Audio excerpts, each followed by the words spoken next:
Ftehim bejn Transport Malta u l-Kunsill Lokali tal-Mellieħa se jwassal biex jibdew xogħlijiet ta' rikostruzzjoni fit-triq il-Qortin il-Mellieħa.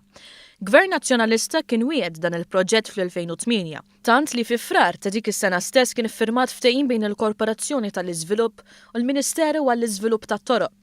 Issa bil-kuntratt il-ġdid, l-ispejjeż kollha li mistennija jammontaw mal ftit inqas minn 350,000 euro se jitħallsu minn Transport Malta biex bekk wegħda ta' 9 snin ilu se titwettaq minn amministrazzjoni u kunsill laburista. Fost xogħlijiet fuq it-triq stess li għal żmien twil kienet ostaklu għar-residenti, il-Kunsill Lokali u Transport Malta se jaħsbu wkoll għal maniġjar aħjar tat-traffiku fid-dawl li triq il-Qortin twassal għal salib it-toroq biżla fil-Mellieħa. Intant il-fondi se jaslu għand il-Kunsill tal-Mellieħa fi żmien 30 jum mill-iffirmar tal-ftehim sabiex jibda minnu fih dan il-proġett u residenti tat triq il-Qortin jieħdu nifs kbir.